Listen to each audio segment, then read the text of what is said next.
Welcome to another episode of My Weird Prompts, an AI-generated podcast featuring the random prompts of Daniel Rosehill as answered by a revolving cast of friendly AI characters. Join us for deep dives into AI, technology, and whatever other random thing Daniel finds fascinating today. Subscribe on Spotify or your favorite podcatcher. Now, today's episode. This episode was generated using artificial intelligence. Please verify facts. Here's Daniel's prompt. Hi there, Herman and Corin. So as you both know, I'm a big fan of desktop computers. I have a desktop. I'm actually on my second desktop here since I moved to Israel. It's a really excellent build, and it's a great processor we have in Israel in which you go to your computer store, you tell the guy what you want, and instead of buying something off the shelf, they suggest hardware that kind of fits your budget. So my computing needs have evolved over the years. The first one that I built was just to have a computer basically. And my second build, which was 2 years ago, was the first time that I bought it thinking, okay, this is something I'm actually want to make sure is a really good computer and it's not deprecated. And it's so I went for 64 gigabytes of RAM, an AMD GPU. Decision has come back to haunt me in that respect, but it's pretty good. And I then kind of wondered, wait, do I have a workstation? So I've always wondered when you go on to as desktop usage has maybe declined and become more specialized, maybe workstations have become more prominent. And I always wondered, hang on a second, what's the difference between a desktop and a workstation? Is it just a marketing term, or is there really something there? If you begin sort of looking into that, you'll see that there is really no kind of hard and fast rule as to what's a workstation and what's a desktop. But you do see when you're looking at specialist providers, you do see things like the Intel Xeon series of CPU that you just don't hear much about outside of that specialized context. So my question is, workstations, and we'll talk about mainframes another day because that's another interesting topic, another interesting, very specialized class of computer. But true bona fide workstations, if you don't consider my one to be a real workstation, but the real workhorses where we're talking about even things like multiple GPUs, redundant PSUs, talking very serious applications here. What is typical in that kind of hardware? What are we talking about in terms of the motherboards, the RAM size today in 2026, the VRAM? What are the kind of specs that we'd kind of call the workstation class of computers today, and what are the applications, and who are the typical users who are keeping this segment of the hardware market alive? Hey everyone, welcome back to My Weird Prompts. We are coming to you from a somewhat chilly Jerusalem today, but the coffee is hot and the hardware talk is about to get even hotter. I am Corn, and sitting across from me is the man who probably dreams in binary code. That is Herman Poppleberry to you. And yes, the binary dreams are a side effect of reading datasheets before bed.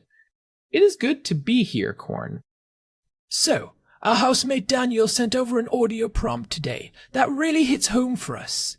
He has been tinkering with his own desktop setup, recently upgrading to 64 gigabytes of RAM, but he is starting to wonder if he has crossed the threshold into workstation territory. He wants to know what actually defines a workstation in 2026. Is it just a fancy name manufacturers use to charge an extra $1,000, or is there something fundamentally different under the hood? It is a great question because the line has definitely blurred over the last few years. We have high-end consumer chips now that would have put supercomputers to shame a decade ago. But Daniel is right to suspect there is more to it. A workstation is not just a fast computer. It is a specific class of machine designed for a different kind of reliability and throughput. Right, and I think that is where we should start. When most people think of a fast computer, they think of gaming. They think of high frame rates and quick load times. But when we talk about a workstation, we are talking about sustained, heavy-duty workloads. We are talking about a machine that might run at 100% CPU and GPU utilization for 3 weeks straight without a single error.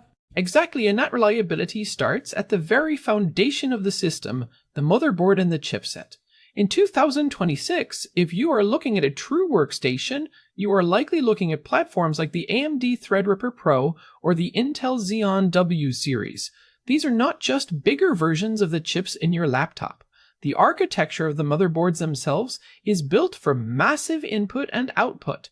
The architecture of the motherboards themselves is built for massive input and out. Let us talk about those motherboards for a second. One thing Daniel mentioned was wondering about the specifications. On a standard high-end desktop, you might have 20 or maybe 28 lanes of Peripheral Component Interconnect Express, or PCIe. That is plenty for a graphics card and a couple of fast drives.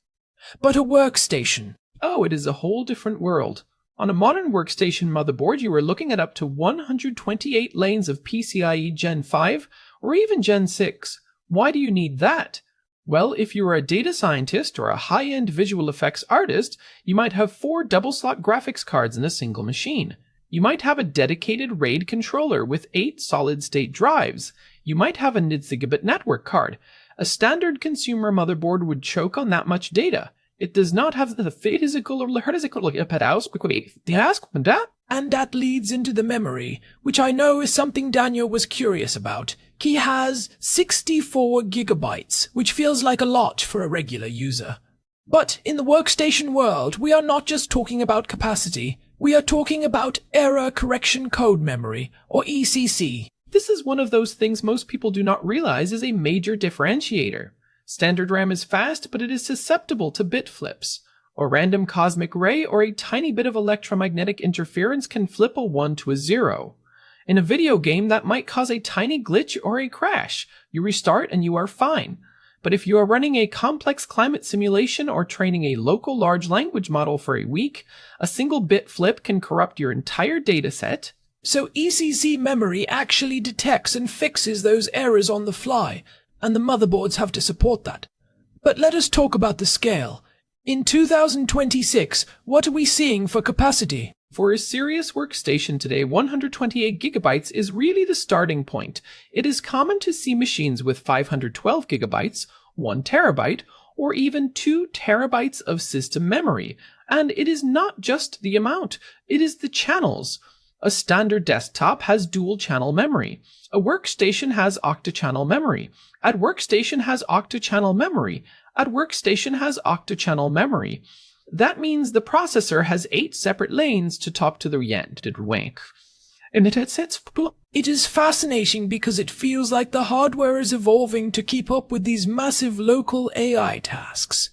We discussed the Model Context Protocol back in episode 264 and how much data these models need to juggle. If you are running those locally, you need that massive memory pool. Absolutely. And that brings us to the most expensive part of the whole equation, the video RAM, or VRAM.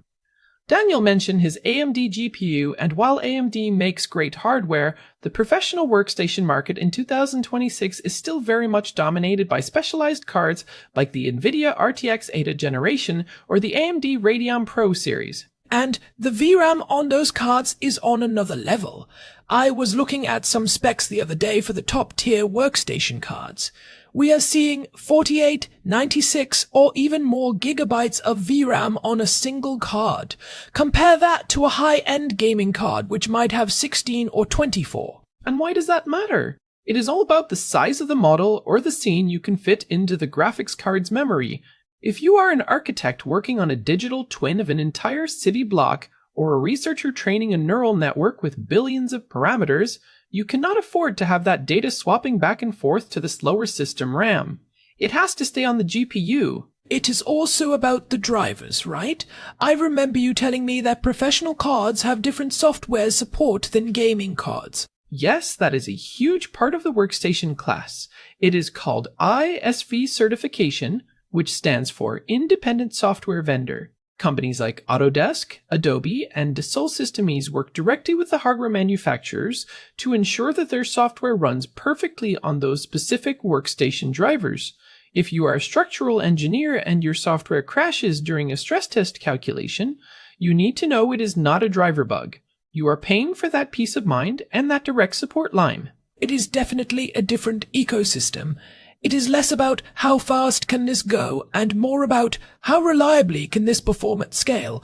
But before we get deeper into the specific users and applications, let us take a quick break for our sponsors. Are you feeling disconnected? Does your physical body feel like it is lagging behind your digital life? You need the Biodigital Osmosis Patch from NeuroSync Labs.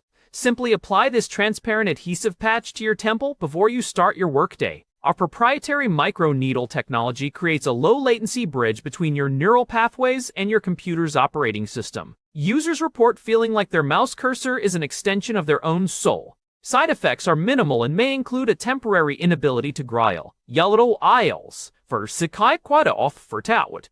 Every time I think Larry cannot get any weirder, he manages to surprise me. Neural bridges and Sumerian agriculture? I mean, if it helps with the lag, I might be tempted. But anyway, back to the world of workstations. We have talked about the what, the massive PCIe lanes, the ECC memory, the specialized VRAM. Now I want to dig into the who are the people actually driving this market in 2026, because it is not just people who want a fast computer. No, it is much more specific than that. One of the biggest drivers right now is the local AI movement. We have seen a massive shift away from the cloud for sensitive work. Companies and researchers realized that sending their proprietary data to a third-party cloud provider for AI processing was a security nightmare. So they are investing in on-prem workstations. Right. So these are the people training small, specialized models. Maybe a law firm training an AI on their own past cases, or a medical research team using it to analyze genomic data. Exactly. Those people need the 96 gigabytes of VRAM we talked about. They need the 96 core CPUs. They are not just using the computer. They are using it as a specialized tool for discovery. Then you have the high-end visualization market. Think about the people making the visual effects for the movies we see, or the real-time architectural renderings that allow clients to walk through a building before a single brick is laid. I think there is also a fascinating second-order effect here. Because these workstations are so powerful, they are enabling new kinds of work. We talked about impact accounting in episode 266. Calculating the true environmental and social impact of a global supply chain requires processing billions of data points in real time. You cannot do that on a standard desktop. You need a workstation plus machines and databases. That is a great point. And let us not forget the scientific community. Molecular modeling, fluid dynamics, climate forecasting. These fields have always used supercomputers, but the workstation has brought that level of power to the individual researcher's desk. You can run a simulation of how a new drug interacts with a protein right there in your office, iterate on it, and run it again. That speed of iteration is what drives innovation. One thing I want to circle back to, because Daniel mentioned it, is the cost. If you are building a workstation in 2026, you are not just looking at a few $100s more. A fully kitted out workstation can easily cost $10, $20, or even $50,000. It sounds insane to a casual user, but if you are a professional where every hour of downtime costs the company thousands of dollars, or every hour saved in rendering time means you can take on more clients, the machine pays for itself very quickly. It is an investment in a tool like a surgeon's scalpel or a high-end CNC machine. There is also the prosumer segment, which I think is where Daniel might be landing. These are people who do professional level work, but perhaps do not have the budget of a major studio. They are looking for that middle ground. Maybe they do not need a Xeon with 2 terabytes of RAM, but they definitely need more than a standard gaming rig. And that is where the high-end desktop, or HED market, used to live. It is a bit of a weird spot right now. Manufacturers had been pushing the mainstream chips so hard that the gap has narrowed in terms of raw speed. But again, it goes back to those features. If you need the PCIe lanes for multiple fast drives, or if you need the ECC memory for stability, you have to make the jump to the motherboard architecture. It is like trying to put a semi-truck engine into a sedan. You can make it fit, and it will be fast, but the frame of the car is not built to haul 50 tons of freight. You need the whole truck. That is actually a perfect analogy, Corn. A workstation is the semi-truck of the computing world. It is built for the long haul, it is built to carry massive loads, and it is built to be serviced and maintained over a long lifespan. Most workstation cases are designed for easy access with hot swappable bays and modular power supplies. Speaking of power supplies, that is another thing people overlook. A standard desktop might have a 750-watt power supply. A workstation with multiple GPUs, you are looking at 1600 watts or even 2000 watts. You might even need a dedicated 20-amp circuit in your wall just to plug the thing in. Oh, absolutely. I have seen setups where they had to call an electrician before they could even turn the computer on, and the cooling. You are generating a massive amount of heat.